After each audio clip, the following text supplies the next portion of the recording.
I never expected my life to turn into a headline. And if it did, I certainly didn't expect that headline, but that's exactly what happened. All because of a gas station. All because of a man I trusted. Let me take you back to the very beginning, the moment the air turned cold even though it was a humid summer night, and I realized that love isn't always warm. Sometimes, it burns. My name is Lillian Kavanaugh. I used to be the kind of woman who believed in soft mornings, good coffee, and eye contact that said more than words ever could. I married young, by some standards, 27, to a man I believed had the kind of steady soul that wouldn't shake beneath the weight of real life.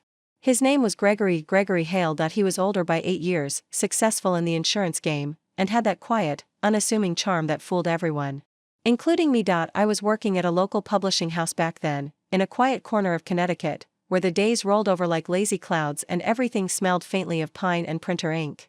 My life wasn't glamorous, but it was mine. I had friends who dropped by with too much gossip and not enough cake, and a garden I talked to when no one was watching. And for a time, I thought Gregory fit into that life like the final piece of a carefully considered puzzle. I didn't know yet that he was the storm that would unmake it all. It started small. They always say that, don't they? That evil doesn't arrive like thunder, but like a trickle in the ceiling. You don't notice it until your feet are wet. He'd forget our plans and claim he never agreed to them. He'd brush off my opinions with a polite smile and a condescending nod. When I got promoted to editorial director, he didn't congratulate me. He just said, well, don't let that go to your head. But love makes fools of the smart, and I'd always considered myself smarter than most. A degree in literature, honors, published essays. None of that saved me from believing that maybe, just maybe, he was right and I was too sensitive. It took 3 years before I found the receipts. Literal ones. From hotels I'd never been to, for dinners I never ate. One from a boutique lingerie store in Manhattan that I hadn't stepped foot in since my bridal shower. The confrontation didn't go how I imagined. There were no slammed doors. Just silence. A shrug. Then the words, people change, Lillian. Maybe you should too. And yet, I stayed. Don't ask me why. Maybe because I believed marriage meant something. Maybe because I was ashamed of being wrong. Maybe because I didn't want to start over at 30. Until the night he left me. We were on our way back from his colleague's birthday party, a boring dinner at a pretentious steakhouse downtown where I'd worn heels that bit my ankles and a dress I bought only because Gregory said it hid the weight I'd been carrying lately. It was 1:52 a.m. when he pulled into the gas station. I remember. Because the clock on the dash was the only light in the car. He got out to pump gas, then opened my door and said, why don't you go get us some water? His voice was unusually calm. I got out. Walked into the empty, humming store under flickering lights. The cashier was a kid, maybe 19, half asleep. And listening to something with a heavy bass in one earbud. I picked up 2 bottles. Walked back out. The car was gone, not broken into. Not stolen.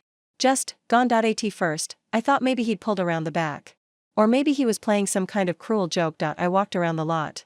Waited, texted, called. Nothing. Then, at 2:08 a.m., I got a message, you'll figure it out. You always do. No name.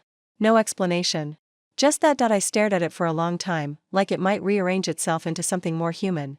But it didn't. It stayed what it was, cowardice dressed in digital ink. I stood there, clutching those water bottles, barefoot now because I'd taken off my heels inside, and the chill of the concrete bit into me. The gas station light buzzed. A truck rumbled past, and something inside me cracked, not broke. Cracked. That's different, because cracks let the light in. I walked back into the store and asked the cashier if I could use the phone.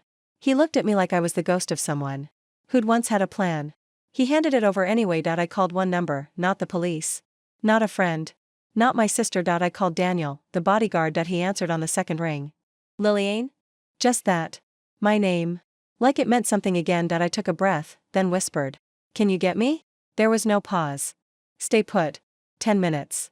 And that's when the real story began, because Daniel didn't come alone. He came with 3 black SUVs and enough muscle to escort a politician through a riot. Men in dark suits, moving like shadows. One of them handed me a jacket. Another opened a door.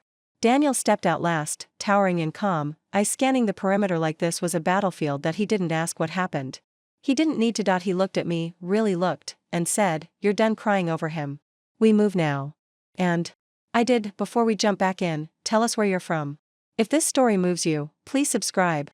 Tomorrow, I have a special story for you. The hum of the SUV's engine was the only sound for a while. I sat in the back, Daniel beside me, his presence a silent wall of protection. I still clutched the water bottles like they were life vests in open water. My palms were sweaty around The plastic, but I didn't let go. I wasn't crying. Not yet. Not in front of Daniel. He had always been my father's most trusted security advisor. When my dad passed away 5 years ago, Daniel stayed on, more out of loyalty than obligation. Gregory hated that. Hated that I had someone in my corner who couldn't be intimidated or bought. Daniel was the only person Gregory couldn't wrap around his finger. Where to? Daniel asked, eyes flicking to me in the rearview mirror. The condo. Downtown. He nodded once. Nothing more. I leaned back, watching as the streetlights carved shadows across Daniel's sharp features. I remembered my father saying, if you ever find yourself in the fire, call Daniel. He won't ask how you got there. He'll get you out. The condo was my backup. My quiet sanctuary. It had been my father's gift to me when I graduated college. Gregory always referred to it as that silly little hideaway, never suspecting it would one day become my war room. When we pulled up, the lobby attendant's eyes widened. I must have looked like a ghost, barefoot, dress wrinkled, hair a mess, eyes like broken glass. But he didn't say anything. Just buzzed us up. Inside, everything was untouched. The air smelled like lavender and quiet intentions. I dropped the bottles on the marble countertop and sat down on the floor. Daniel didn't speak. He waited, and then I broke, not a sob. Not a wail. A breath that shattered into a million tiny pieces. I gave him everything, I whispered. Daniel crouched beside me. You gave him too much. I didn't argue. Couldn't. I stayed on the floor until the dawn light crept in through the floor-to-ceiling windows. When I finally rose, I felt heavier. But also, clearer. Like the fog was lifting, and underneath was steel. I need to see the ledgers, I said. Daniel didn't flinch. I already pulled the files. Offshore holdings. Cayman. Zurich. Singapore. He doesn't know about your grandfather's trust, does he? I shook my head. He never took me seriously enough to dig. Daniel nodded. Smartest mistake he ever made. My grandfather had been old-school Italian banking royalty. Quiet. Cautious. Filthy rich. He didn't believe in stock markets or trust funds with board approvals. He believed in gold. Property. Cash. And secrecy. Before he died, he transferred a series of offshore accounts in my name, under a web of shell companies even Gregory's forensic accountants couldn't trace. Gregory thought I had nothing. That was his second mistake. The first was underestimating what a woman will do when she's been humiliated. The next few days blurred into a rhythm I hadn't known I was capable of. Meetings with my lawyer, Evelyn Russo, sharp, fearless, and ready to turn Gregory's world inside out. She'd always joked about burning things down. Now, she had a flamethrower. We subpoenaed his financials. Froze joint accounts. Changed locks. On the shared properties. Filed for an emergency divorce on the grounds of abandonment and emotional cruelty. Gregory didn't respond. Not right away, but when he did, it was with flair. He showed up at my office. It was a Thursday. Rain tapped the windows like impatient fingers. I was reviewing manuscripts when my assistant burst in, eyes wide. He's here. I stood slowly. Let him in. Gregory walked in like he owned the floor. Custom suit. Fresh shave. The smug smile of a man who thought charm could rewrite history. Lilliane, he said, like my name was a question he'd already answered. I didn't move. You left me at a gas station. He had the audacity to smirk. You're not seriously mad about that? I blinked. Once. Twice, then I walked over to my desk, opened the drawer, and pulled out a manila folder. Your mistress has a name. So does her 5-star hotel suite in Manhattan. Here's your dinner bill, the spa tab, and oh, this one's my favorite, your little deposit at the fertility clinic. Planning for the future, were we? His smile cracked. He reached for the folder. I didn't let go. You don't get to leave me with nothing, Gregory. You get to leave. That's all. His jaw twitched. You think this gives you power? I stepped closer. I don't think. I know. You see, I may have let you believe I was broke. I may have let you think I needed you. But Gregory, I leaned in until our noses nearly touched. I was wealthy before I ever met you. You were the charity case. Not me. He stepped back like I'd slapped him. Good that he left without another word. That night, I opened a bottle of wine. Sat in the condo with Daniel, Evelyn, and a whiteboard covered in names, dates, and assets. Gregory had enemies. He'd made deals. Shady ones. There were breadcrumbs. And I was following them all. This story took us a long time. If you like it, subscribe. Now, back to the story. We discovered a shell corporation in the Cayman Islands tied to a land development scam. Gregory's name wasn't on it, but the fake director had gone to high school with him. Another paper trail led us to a politician in D.C. who'd received suspicious campaign donations. We weren't just dismantling a marriage. We were unraveling an empire, and I wasn't afraid, because the woman Gregory left at that gas station? She was gone, the one standing in her place was something new, something dangerous, and I was just getting started. The real shift didn't happen when I handed Gregory that folder. It happened the next morning, when I received the subpoena he filed against me, yes, him, suing me for emotional sabotage and intentional disruption of shared assets. It was a desperate, theatrical move, clearly meant to rattle me. He failed. I walked into Evelyn's office holding the document in one hand and a blueberry scone in the other. He's panicking, she said, thumbing through the papers. He knows we're ahead. He thinks I'm playing fair, I said, taking a bite. Evelyn raised an eyebrow. You're not? No one who gets left barefoot at a gas station owes their opponent mercy. That day, I made a decision. I would not play defense. I would go on the offensive. I would dig into everything, his companies, his donations, even his golf trips. Daniel assembled a team. Not just lawyers and accountants, but analysts, digital forensics experts, and a few consultants who knew how to ask the kind of questions that opened sealed doors. The first big crack came from a real estate project in upstate New York, luxury cabins built on public forest land using falsified zoning permits. Gregory's name wasn't listed, but the LLC that financed the build-out traced back to one of his shell firms. We had documents, signatures, dates. Then came the whistleblower. In turn, a scared, jittery young woman who worked for one of Gregory's subsidiaries. Evelyn brought her in quietly, after a midnight phone call that ended with, "She's ready. She wants out." We met in a warehouse Daniel converted into a secure operations center. She was 23, brilliant, and terrified. Her name was Jamie, and she knew everything Gregory had been skimming. Not just funds, data, personal files, client records, insurance claim information sold to third parties. We recorded her statement. Documented every email she provided. Built a timeline. "This is enough to bury him," Evelyn said, all lacing her voice. "Not yet," I replied. "This is enough to unearth the coffin. I want to nail it shut." The media was still quiet.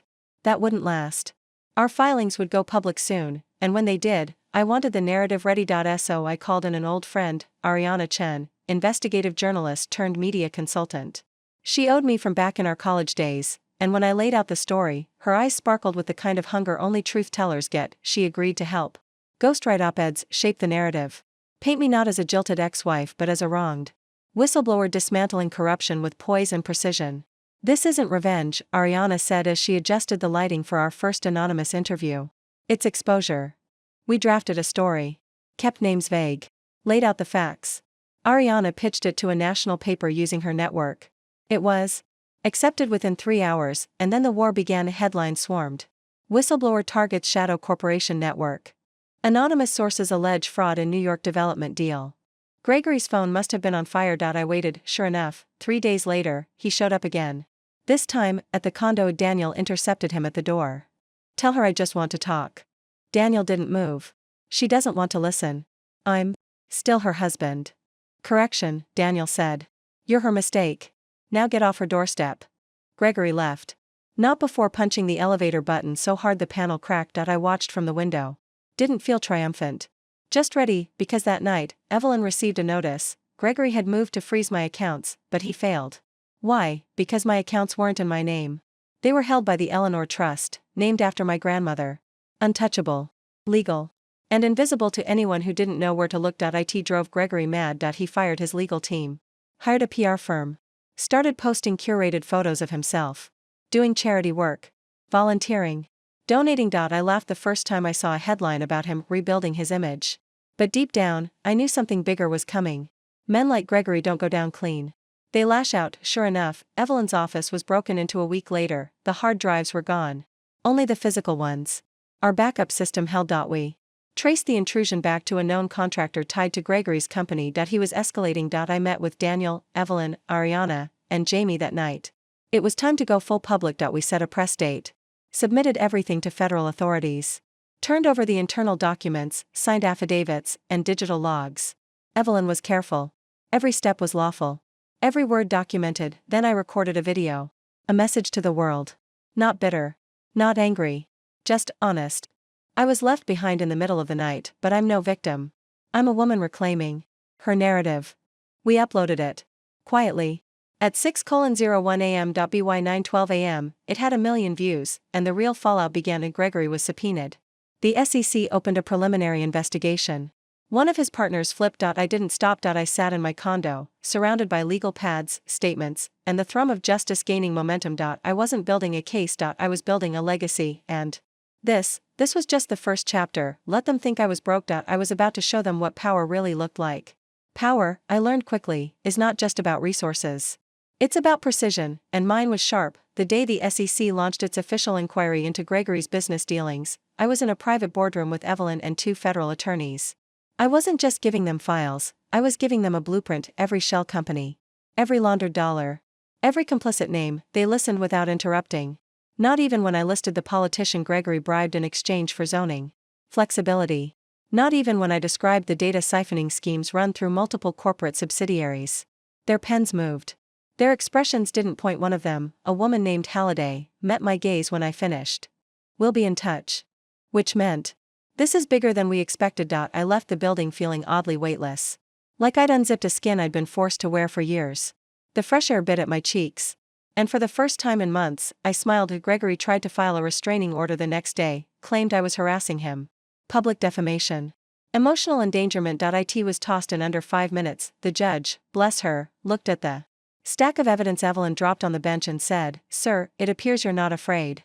You're cornered." Gregory stormed out. He always hated women in power. The next strike came from a direction I didn't anticipate. My publishing house. I walked into my office one morning to find a memo on my desk. Effective immediately, my contract was being re-evaluated due to public scrutiny. No signature. Just cold ink and a legal stamp. I knew instantly who was behind it. Gregory had friends there. Old golf buddies.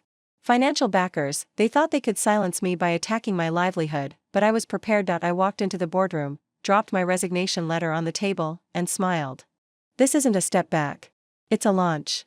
2 hours later, I signed the founding documents for my own press, Eleanor and Wolf Publishing, named after my grandmother and the wolf she kept carved in obsidian on her desk, because legacy isn't something you inherit. It's something you build. The announcement made waves. So did the first manuscript I acquired, a tell-all exposé from another woman Gregory had wronged. A former associate. She'd been silenced by NDAs for years, but we found a loophole. She wrote under a pseudonym. The story was thinly veiled, but everyone knew exactly who it was about. The book hit number 3 on the national charts within a week of release. My phone wouldn't stop ringing. Media wanted interviews, law firms wanted to partner, but I kept my circle tight. Daniel ran security like a war general. Evelyn was now not only my lawyer but my COO. And Ariana took charge of all communications. Gregory, meanwhile, was crumbling. His business partners began to drop him. One by one. His PR firm severed ties after leaked footage emerged of him berating a waitress. The footage came from me, of course. Jamie had found it buried in an old server she'd accessed. He started avoiding cameras, skipping meetings, canceling public appearances, and then, he tried to disappear. A private jet. A fake identity, but he didn't count on Ariana's contacts in international customs. He was flagged in Lisbon and returned to U.S. soil under quiet custody. The charges hit him like a storm. Wire fraud, data trafficking, racketeering, and the cherry on top, tax evasion. On properties he didn't even know I knew about. He posted bail, of course, still had money. Still had strings, but he was unraveling. I was invited to testify, not in open court yet, but in depositions. I prepared meticulously, not out of fear, but out of respect, for the truth, for the victims, for the version of me who had once stood barefoot at a gas station clutching water bottles like armor. The deposition room was beige, unassuming. But when I walked in, Gregory was already seated at the table. His lawyer, a man I recognized from a very unethical real estate deal years ago, glared at me. Gregory didn't look up. He looked tired. Smaller. Like a man who knew the tides had changed. I sat across from him. Poured a glass of water. Adjusted my blouse. Then I spoke. For 3 hours, I laid everything bare. Names. Dates. Amounts. Details Gregory had no idea I'd tracked. I watched his expression shift from smug to pale to enraged. When I finished, I leaned forward slightly. "Did you think I wouldn't survive you?" He didn't answer. He didn't have to, because survival was never the point. This was about power, and mine was no longer quiet. It was roaring. By the time I left that building, I wasn't just reclaiming my life. I was rewriting the script women like me were expected to follow. Be quiet. Be graceful. Be broken. No, I would be fire, and I was only just warming up. The fire inside me didn't dim after the deposition. If anything, it raged hotter. There was something cathartic about looking Gregory in the eyes and knowing that everything he'd tried to hide, I had dragged into daylight. He wasn't untouchable anymore. He was exposed, and the cracks were starting to spread. The media dubbed it the Hale collapse. It made headlines for days. Every new revelation added fuel to the fire. More whistleblowers came forward. Some anonymously, some bravely with their faces and voices. The story expanded beyond Gregory. It reached across states, industries, names I hadn't even uncovered. This wasn't just about one man. It was a systemic rot, and we had become the scalpel. I remember one evening in the office. It was late. Past midnight. Rain spattered against the windows. Evelyn was sitting cross-legged on the floor, files surrounding her like a paper moat. Ariana was scribbling notes beside her, and Daniel stood by the door, phone in hand, coordinating protection details. "Do you realize what we've done?" Ariana asked quietly. I looked around. At the organized chaos. The pinboards. The data maps, and I realized, we were building more than a case. We were starting a movement. So we leaned into it. We launched an online platform, Safe Voice. A secure submission site for victims of financial fraud, exploitation, or coercion to anonymously share their stories. Within a week, it had over 10,000 entries. People were hungry for justice, and they were starting to believe it was possible, but Gregory wasn't finished yet. He still had a few strings left. A surprise audit was launched against Eleanor and Wolf Publishing. The IRS showed up unannounced. Cameras, folders, grim expressions. They found nothing, because we had nothing to hide. The auditor, a tired man in his 50s, actually apologized before he left. "You'd be shocked how often the guilty ones look polished. You're the opposite." That made me laugh. Because I knew exactly what he meant. I didn't wear perfection anymore. I wore truth. We kept pushing. Ariana secured a documentary deal. Evelyn began mentoring a group of young women entering law school. Jamie started speaking at tech conferences about data ethics. Daniel expanded his team to include trauma-informed security officers. We weren't just surviving. We were rebuilding. We were reinvesting in each other. Gregory's trial date was set, but just weeks before it began, the unthinkable happened. My name was leaked. An anonymous forum posted my full identity, address, family history, even financial records. The backlash was immediate. Online threats. Doctored photos. Articles twisting the narrative. I woke up to a brick through my window. Daniel went on full lockdown protocol. Evelyn filed emergency injunctions. We traced the leak back to a private intelligence firm with previous ties to Gregory's former lawyer. It was retaliation. I sat in the condo that night, blinds drawn, candles burning, my phone silenced. The others were there, quiet, protective, present. "You don't have to keep going," Jamie whispered. I looked at her. Really looked. She was scared. But she was standing. "Neither do you," I said. She nodded. Then smiled. "But I want to." "So. Did I? I recorded another video. This time, I didn't mask my name. I am Lillian Kavanaugh. And I'm not hiding. You tried to erase me. You tried to break me. But you forgot one thing. I was already on fire. You can't burn what's already flames." The video went viral. It wasn't just women who reached out. It was people from all walks of life. Men who'd been silenced by shame. Immigrants exploited by legal loopholes. Grandmothers who'd lost their pensions. This was no longer personal. It was universal. Gregory issued a public statement the next day. It was desperate. Full of false regret and weak denials. His voice cracked near the end. People weren't buying it anymore, because the truth is contagious. When one person stands, others follow. The trial began on a cold Monday morning. The courtroom was packed. Press lined the streets. Security was tight. I took my seat in the front row. Daniel beside me. Evelyn ahead, legal notes in hand. Ariana and Jamie in the gallery. Gregory walked in, shackled. He looked directly at me. I didn't blink, because I'd already won, not because of the verdict, but because I was no longer the woman who was left behind. I was the woman the world followed out of the dark, and I was just getting started. The courtroom smelled like coffee and old wood. The kind of scent that clung to time itself. I sat still, spine straight, heart steady, as the proceedings began. Gregory looked nothing like the man I once married. His suit didn't fit right. His eyes were hollow, and the glint of arrogance that had once been welded into his every gesture was gone. Replaced by something more desperate. More human. Almost pitiful, but I didn't pity him. I listened to the opening arguments, the methodical presentation of charges, the witnesses called before me. Employees. Accountants. Victims. Each one offered a piece of the larger picture we had already drawn. I knew it all by heart, but hearing it aloud gave it power. I wasn't called to testify that day. Or the next. But I came every morning, sat in the front row, nodded to the prosecutors, and reminded Gregory that he was not invisible. Every glance he cast at me was a silent plea, a negotiation, but there were no deals left to be made, Jamie testified. On the fourth day, she was nervous. Pale. But brave, she took the stand with shaking hands and a spine of steel. She detailed what she saw, what she did, what she had been told to ignore. The courtroom was silent as she spoke. I watched Gregory squirm. The tension in his jaw. The clenching of his fists. He couldn't bear that she spoke without fear. When Jamie stepped down, I met her just outside the courtroom. She didn't say anything, just hugged me. No words were necessary. She had become more than a whistleblower. She was a truth teller. A survivor. The trial stretched on. More evidence. More voices, and then it was my turn. I took the stand in a navy dress, hair pulled back, heels silent against the marble floor. The oath felt like poetry. Do you swear to tell the truth? I had never done anything else. I spoke clearly. Not with fire, but with purpose. My words were deliberate. Measured. The story of a woman used, discarded, underestimated. The story of a woman who had chosen to fight. I didn't embellish. I didn't cry. I told the truth about the gas station. The money. The lies. The betrayal. The aftermath, about power, and the cost of taking it back. Gregory's lawyer tried to rattle me during cross-examination. He failed. I answered every question. Not with defensiveness, but with dignity. You're a publisher, correct? He asked. Yes. Is it fair to say you understand the art of crafting a narrative? It's not a narrative when it's real. It's history. That shut him up. When I stepped down, the judge nodded slightly in acknowledgement. Subtle. But meaningful. The prosecution rested. Gregory's defense was weak. They tried to frame it all as business errors, accounting mishaps, miscommunications. But it was like using duct tape to patch a sinking ship, and then came the most unexpected blow. Gregory's former CFO testified against him. He'd flipped, under pressure from separate charges. And his testimony included recorded conversations, internal memos, hidden ledgers, everything unraveled. When the closing arguments came, I sat in stillness.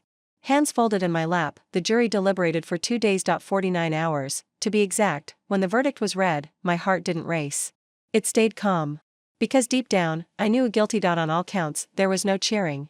No applause, just silence, and then a collective breath, like justice itself had finally exhaled. Gregory's face didn't change. Not until they cuffed him again. That's when the crack appeared, not in his voice. In his soul. He looked at me as they led him away, and I looked right back. I thought of all the women who'd ever been left behind.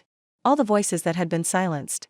All the hands that had been shaken in backrooms, and I thought, not anymore. When I stepped outside the courthouse, cameras flashed, reporters surged, but I didn't speak to them, not yet. I walked to the car, Daniel at my side. The sun was shining. A new chapter had begun, and the world was finally ready to listen. The moment Gregory was led away in handcuffs, something deep inside me stilled. It wasn't joy. Not exactly.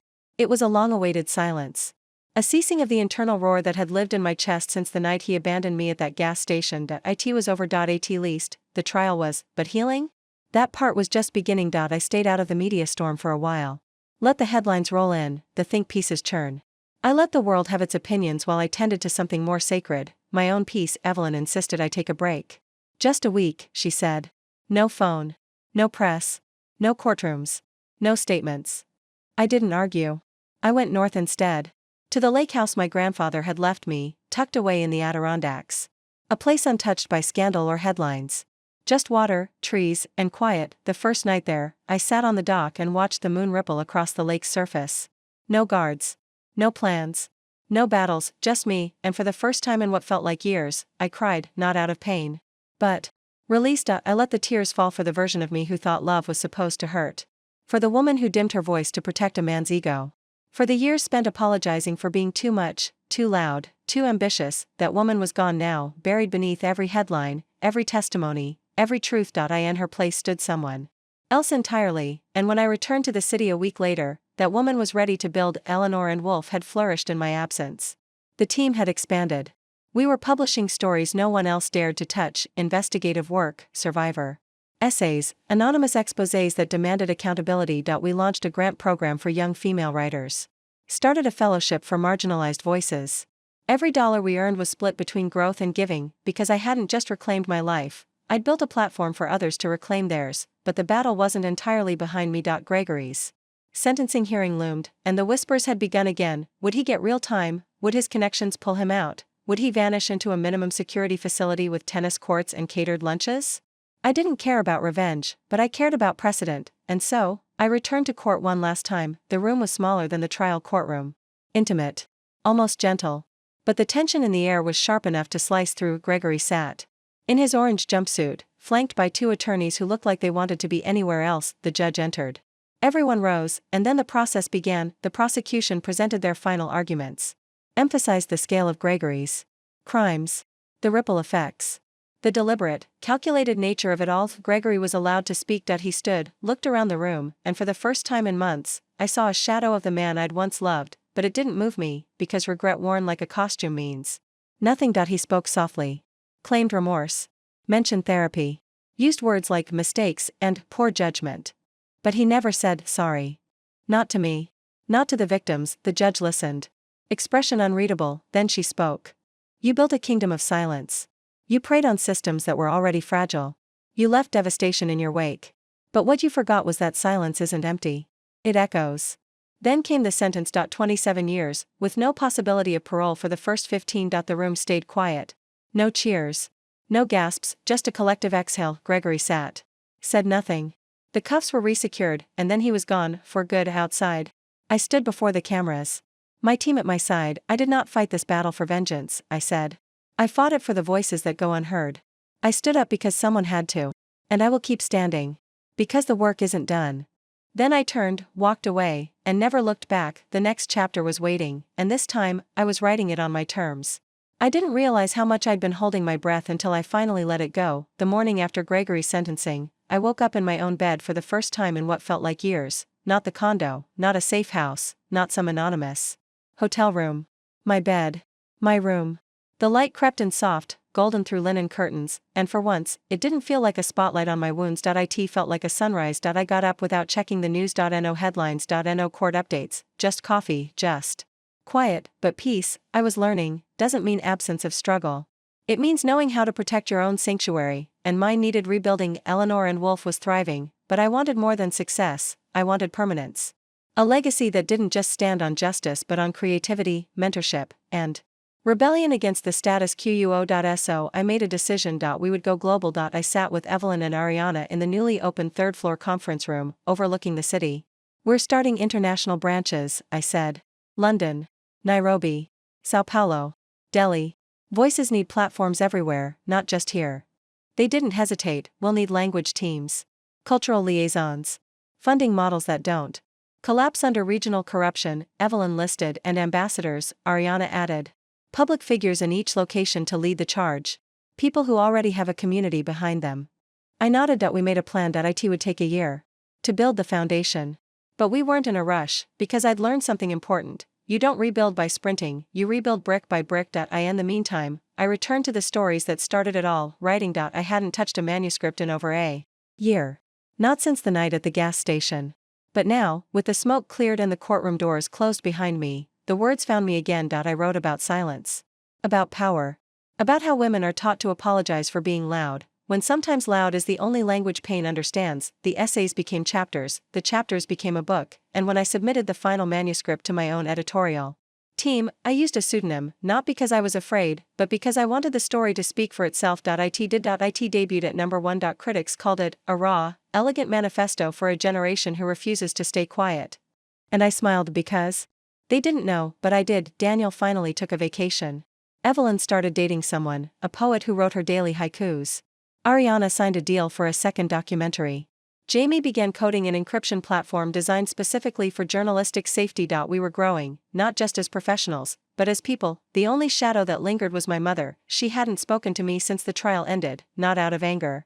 Out of something quieter, sadder, disappointment, not because I exposed Gregory, but because I exposed the truth she never had the strength to face in her own marriage. My father had been powerful, cold, controlling, and she had endured, not fought. She didn't come to the sentencing.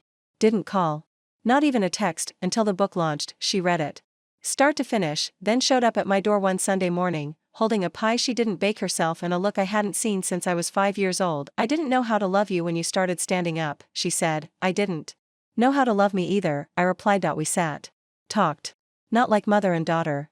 But like two women who'd finally found the same language. She didn't apologize, she didn't have to, because healing doesn't always come in the form of words.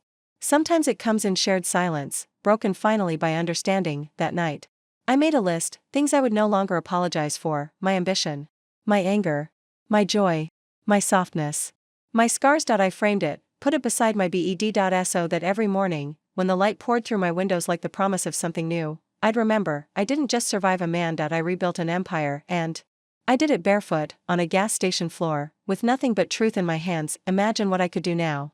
Momentum has a sound.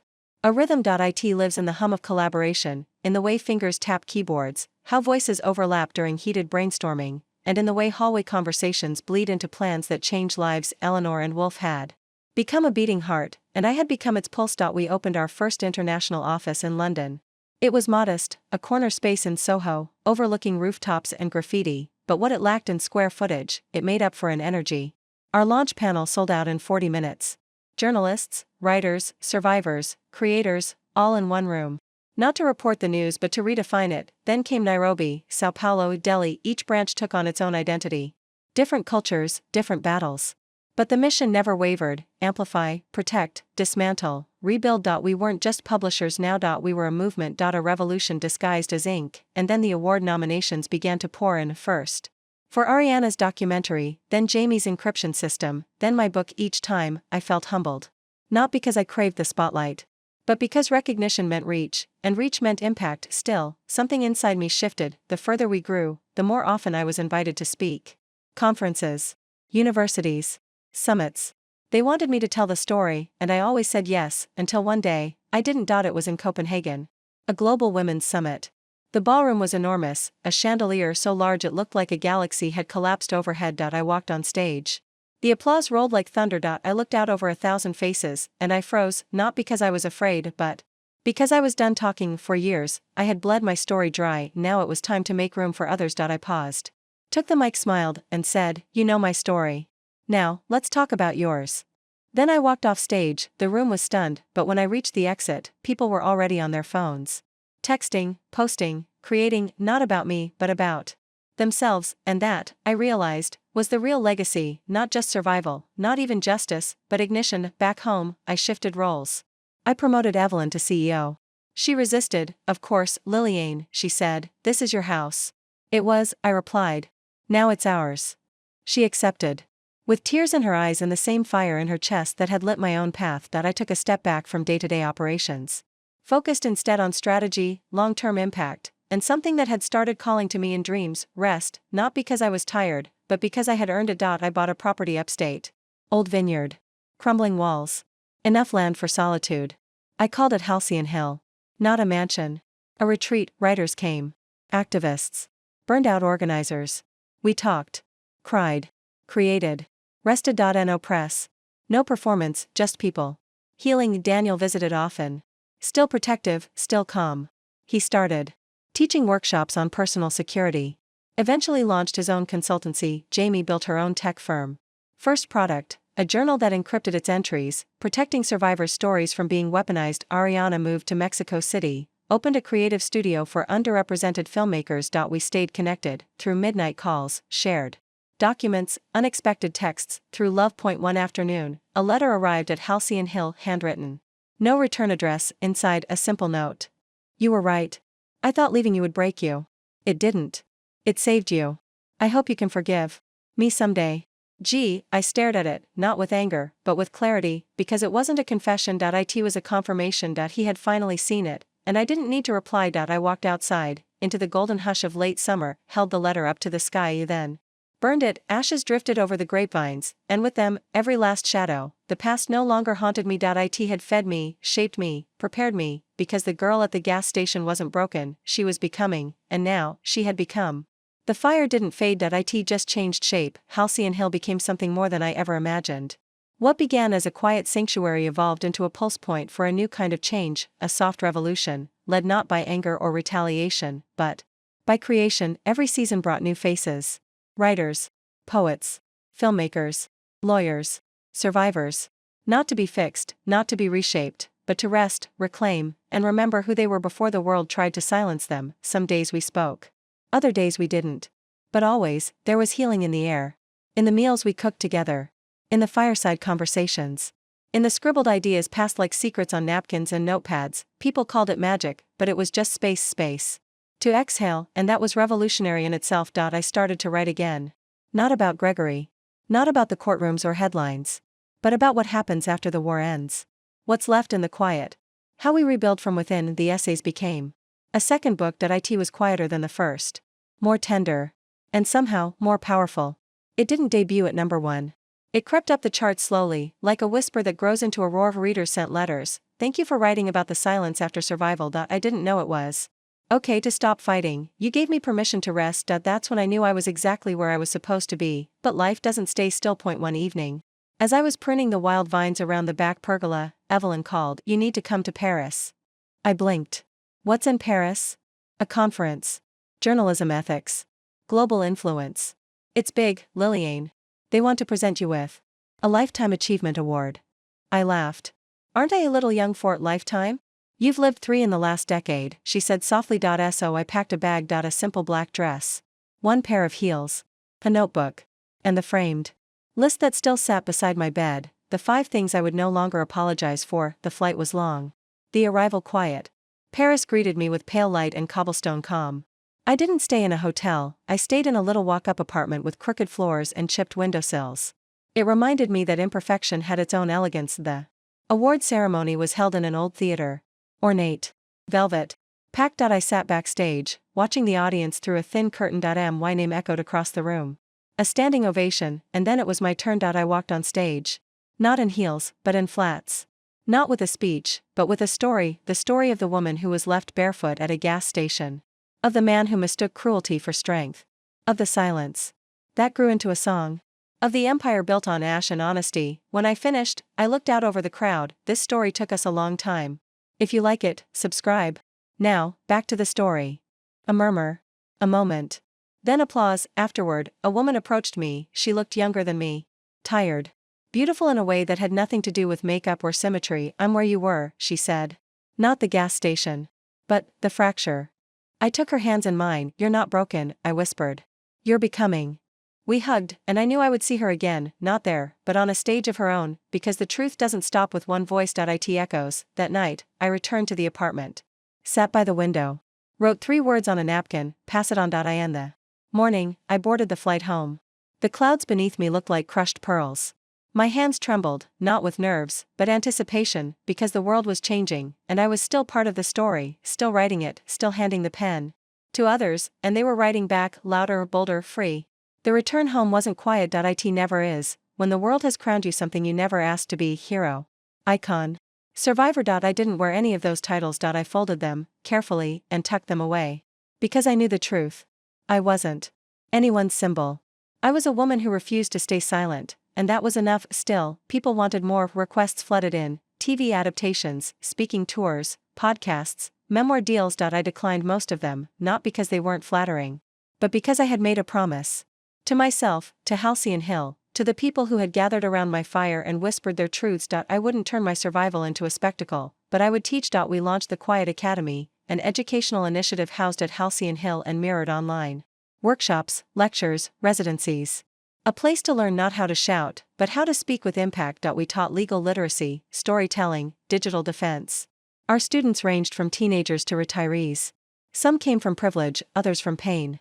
But they all came with a shared hunger to reclaim, and as I watched them build their voices, I saw pieces of my own journey reflected in their courage. I didn't need to be at the center anymore. I was the center, and the center holds space. I remember one week in particular.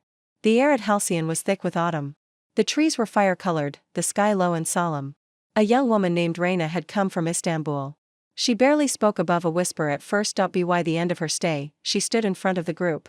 Spine straight, voice trembling but strong.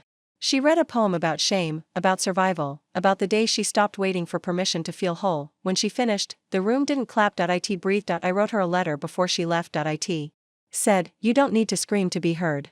But when you do raise your voice, let it be for those still afraid to lift theirs. She framed it, sent me a photo of it beside her writing desk. That photo meant more to me than any award I had ever received, because it was proof, not of my story but of the legacy it planted. Eleanor and Wolf continued to expand. We opened a children's imprint, a multilingual news arm, a podcast network. Our reach was no longer measured in sales, but in shifts. I was invited to speak at the United Nations. Not about the past, but about the future of narrative equity. About protecting voices at scale. About creating systems that elevated truth over profit. Afterward, I sat in the lobby beside a translator from Sudan. We didn't share a language, but we shared a smile, and that, I think, is the purest kind of fluency connection. That night, I flew home. To Halcyon. To the crackle of the fireplace. To the sound of rain on the old tin roof. I found the napkin. Again, pass it on. It had become my mantra, not my brand, not my motto, just a quiet seed, dropped in the soil of every room I entered, and those seeds had started to bloom sometimes. People still asked me how it all started. I tell them it didn't start with the betrayal. It started when I chose to stop pretending I was fine. That choice, small, radical, honest, changed everything. We don't need to be perfect to be powerful. We just need to be real, and that's the loudest thing there is. The day I realized I no longer needed to explain myself was the day everything shifted again, not because I had something to prove, but because I had already proven it. Myself. Halcyon Hill continued to thrive, humming like a living thing. Each season brought new stories, new faces, new pieces of humanity to witness and hold. The air always smelled of lavender and ink. Mornings began with stillness, and evenings were for storytelling.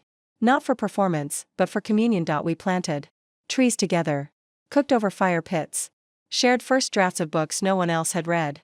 Some of those drafts would become bestsellers.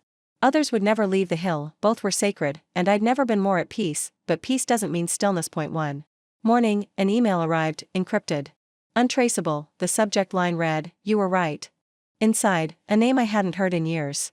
Marin. She'd been Gregory's assistant for 5 years. The one everyone dismissed. The one who blended in.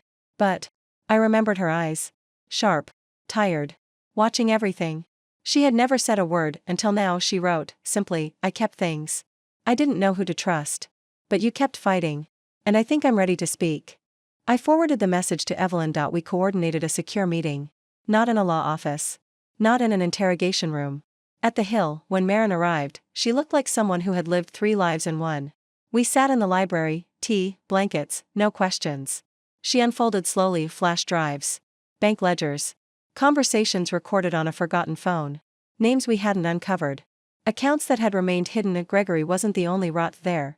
Were others still standing, still feeding on silence, and this time, I felt no dread. No fear, only readiness. We contacted the appropriate authorities. Quietly. Strategically. Not to grandstand. But to protect the future Marin was helping to build. Because truth has layers.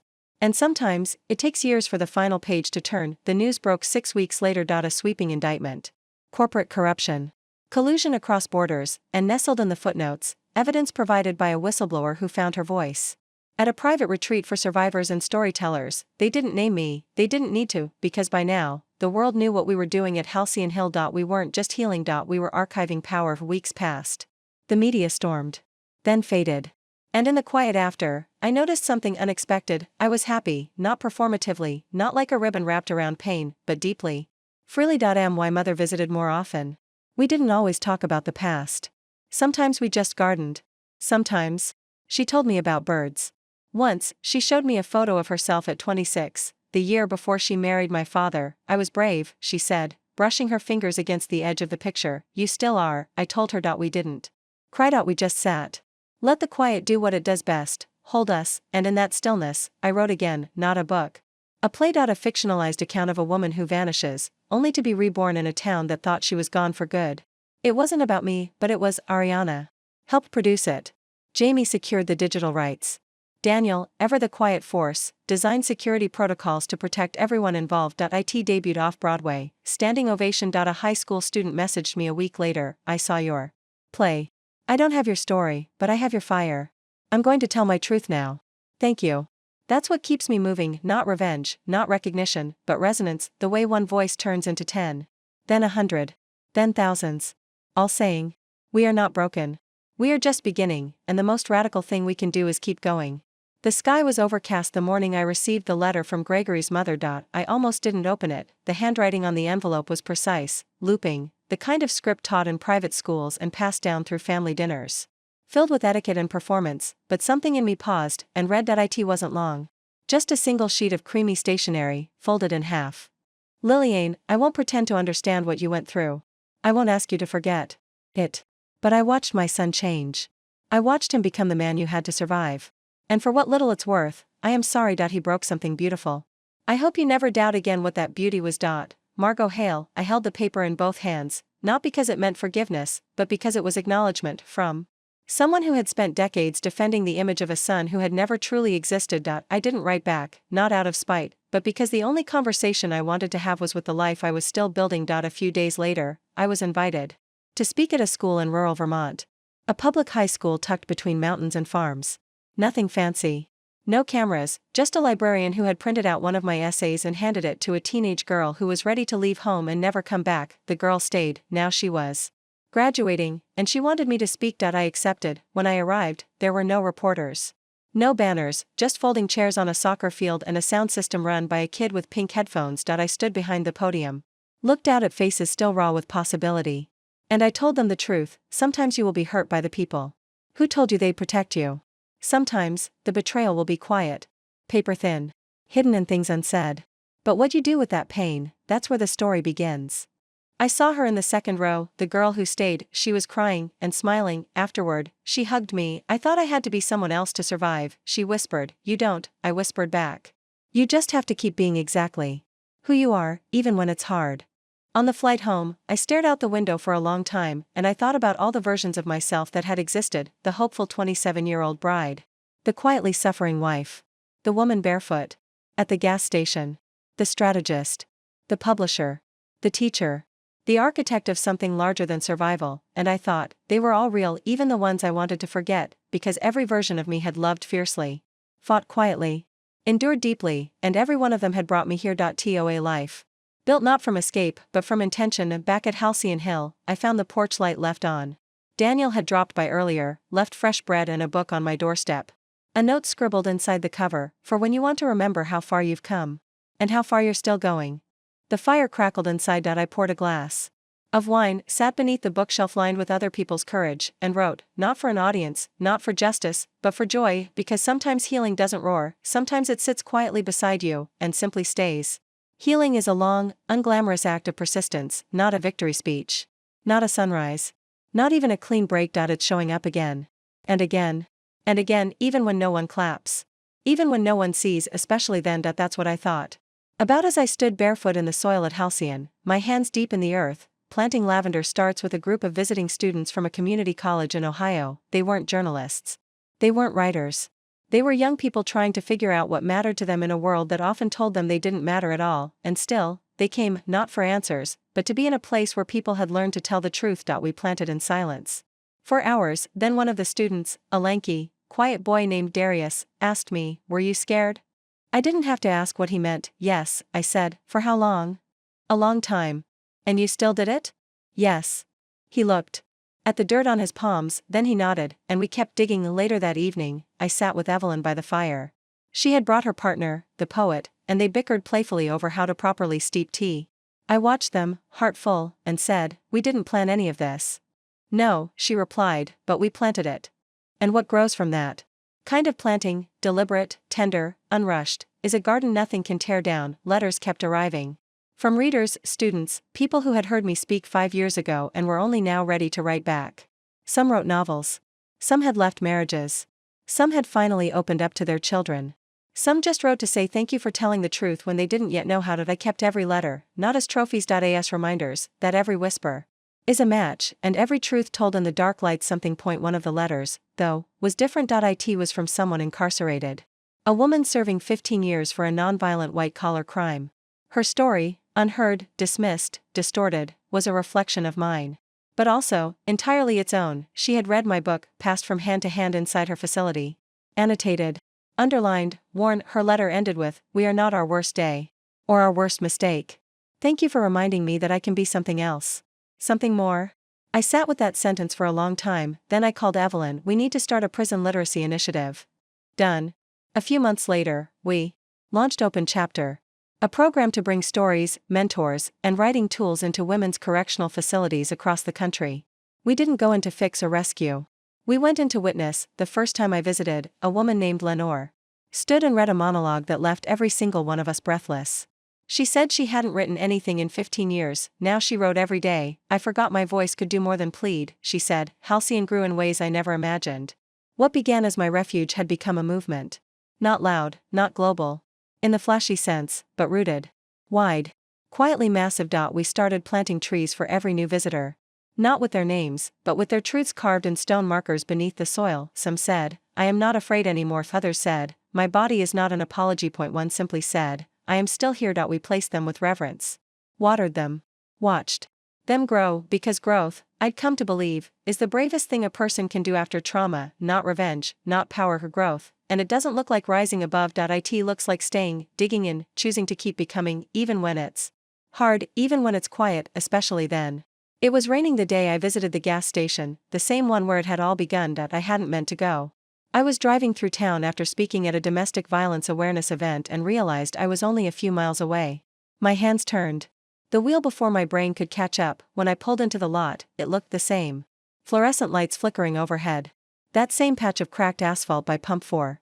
The store window now plastered with scratch-off posters and discount soda deals. I parked, sat for a moment, then got out and walked toward the door. Inside, it smelled like fried food and cold tile.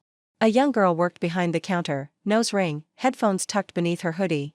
She looked up, gave a polite smile, then returned to her phone. No one recognized me. No one needed to. I wandered the aisles, ran my fingers along the shelves. Remembered the weight of the water bottles I had clutched that night. How the cold had bitten into my soles. How I had thought, this is it. This is the end, but it wasn't. It was the beginning. I bought 2 bottles of water. Paid in cash, then I stepped outside and stood beneath the awning, watching the rain, and I breathed out a deep, full breath that reached the bottom of my lungs. I wasn't angry. I wasn't grieving. I wasn't even nostalgic. I was present, and presence, I realized, was the most radical closure of all. That night, I returned to Halcyon with wet hair and muddy shoes.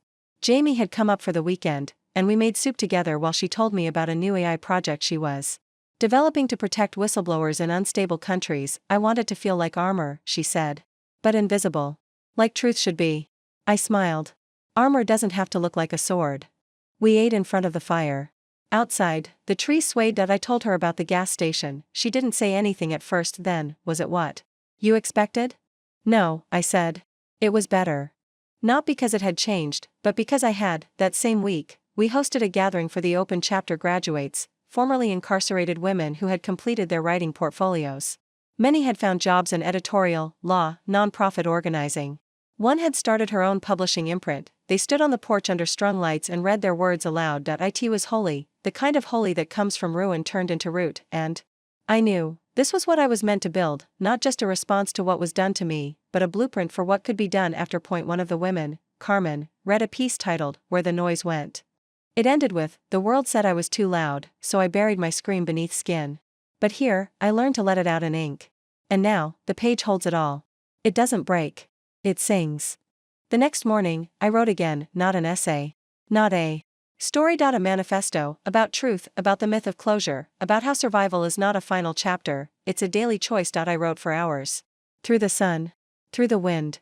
Through the first snowflakes of the season. When I finished, I printed it, folded it, and placed it beside the 2 bottles of water on my bookshelf. A quiet monument. A reminder that the end of something is never really the end. It's just the first breath after the silence, and I was breathing better than I ever had before.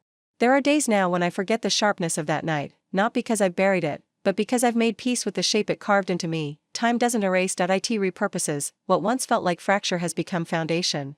The fault lines didn't vanish, they became the scaffolding of something stronger. At Halcyon Hill, that truth is everywhere. In the way the wind moves through the orchard we planted last year, each tree growing from soil soaked in stories. In the way people gather without introductions, just a soft acknowledgement, you've been through it too. I had always thought healing would look like armor. A gleaming, impenetrable shell, but it doesn't. It looks like warmth, like softness without apology, like walking through the world and choosing, again and again, not to let it harden you. In early spring, we hosted a new residency, all first-time writers. All women who had been told, one way or another, that their stories didn't matter. The week before they arrived, I found myself anxious. Not because I doubted them, but because I worried that what we had created at Halcyon was too much myth. And not enough muscle. Would it hold them the way it had held me? Then I remembered something Jamie once said, scribbled in the margins of a shared notebook, a place doesn't become sacred because of what it has. It becomes sacred because of what it holds. I read it again. Exhaled. And opened the door. They arrived slowly, shyly, unsure, but by the second night, they were laughing on the porch, passing a bottle of wine, arguing about punctuation like it meant life or death. They stayed up late. Shared passages. Burned old journals in the fire pit. Danced barefoot beneath the stars, and I watched them become something, not fixed, but found point one of them, Mira, was a former counselor. She had spent a decade helping others before collapsing under the weight of her own unspoken past. Her writing was fierce, jagged, beautiful. You think it's too angry? She asked me one morning, holding a page like a fragile piece of glass. No, I said. I think it's the first honest thing anyone will read today. She cried, then kept writing. That's the work, not to tell people what their stories should sound like, but to make space for the ones they've never dared to speak aloud. Later that month, I got a call from a small-town bookstore in Oregon. The owner, a soft-voiced man named Theo, had read my second book and wanted to name their new reading room after Halcyon Hill, not the person, the place, because, he said, we need more places that remind us we're not alone. I sent him a wooden, signed hand-carved, simple. It read, The Hill Room, come as you are. He wrote back a month later, the room had become a refuge. A boy with a stutter read his first poem aloud there. A woman learning English sat with her daughter every Tuesday and read side by side. A man who had lost his wife found himself again in the pages of a memoir he'd once avoided. I printed the letter, framed it, hung it in the hallway outside my writing room, not as a testament to my success, but to theirs, because everything I've built only matters if it ripples, and those ripples are everywhere now. On quiet bookstore shelves. In prison cells, filled with pens. In whispered confessions between strangers who recognize each other's wounds, and in the way I sit alone at night, wrapped in a blanket, tea cooling beside me, heart open, not in spite of what I survived, but because of it. The pain didn't vanish. It just stopped steering the ship. Now, I do. Spring deepened, and with it, came the next chapter, not the kind you write, the kind that writes you. A call from Ariana changed the rhythm of my days. She was planning a documentary, One Last Story, she called it. Not about me, not about Gregory, but about the echo. About what happens after the fire dies down. About the women who rebuild, and the systems they quietly disrupt in doing so. I don't want it to be polished, she told me. I want it to be real. Like Halcyon. Like your life. We agreed to start filming that summer. Nothing staged. Just days lived honestly. Daniel was hesitant at first. He always was when cameras entered sacred spaces. But when I told him Ariana wanted to film the hill not as a monument but as a conversation, he understood. This story matters, he said. As long as it's told gently. So we began. The crew was small. Respectful. Mostly women. They filmed. With silence. Asked permission before every frame. Captured sunlight through the orchard trees, Myra's laugh echoing through the corridors, late-night conversations on the porch where the only light was the moon. One morning, they asked me to read something. I opened a notebook and found a page I hadn't meant to write. It said, there are versions of me I've had to mourn. The one who thought love was sacrifice. The one who thought silence was strength. The one who thought being left meant being lost, but I've met new versions, too. The one who rises anyway. The one who plants anyway. The one who tells the truth. Even when her voice shakes, and maybe that's what healing really is, not a return, but a meeting of all the selves we've ever been. I read it slowly. They didn't cut the camera, they let the moment breathe. When the film premiered months later, it wasn't in a grand theater. It was projected on a linen sheet hung between two oak trees at Halcyon, cicadas humming in the background, blankets spread on the grass. The final scene was just a close-up of my hands, planting, not because it was poetic, but because it was true. Later that night, Evelyn handed me a letter from a woman in Croatia who had seen a leaked preview. I've never left my husband. I don't know if I will. But I opened a journal tonight. For the first time in 20 years. I think that's a kind of leaving too. I read it aloud to everyone. Then folded it and tucked it into my back pocket. We ended the night around the fire. Mira played the guitar. Jamie sang off-key. Daniel, who never performed anything, recited a haiku. Pain was once my name, now it's something I once knew. Truth wears softer shoes. We all laughed, then went quiet, because there was nothing else to prove. The fire crackled, the stars showed up, and I felt something shift again, not like a plot twist, but like a door opening, somewhere far beyond the story I thought I had finished writing. The next season didn't arrive quietly. It came with wind, not the kind that rattles windows. The kind that lifts. We had just installed a new greenhouse on the far edge of Halcyon Hill, a dream of one of our visiting artists, a woman named Elle, who had written her first short story while rebuilding a life after 30 years in a toxic marriage. She called it the seed house. The name stuck. Inside, we grew more than plants. We grew ideas, scenes, conversations. It became a ritual, people watering while reading poetry aloud, pruning basil while debating narrative structure, potting lavender, while confessing the things they had never said out loud to anyone else. And on one particularly bright morning, I found myself sitting in the back of the greenhouse with a journal in my lap, listening to a new voice. She was 19. Her name was Kaya. She had come to the Hill on a scholarship. Grew up in the foster system. Never called anywhere home. And yet, she stood in front of us with her pages shaking in her hands and said, "I'm not broken. I was just never planted." We wept, not out of pity, out of knowing, because all of us, in our own way, had once felt rootless, and now we weren't later.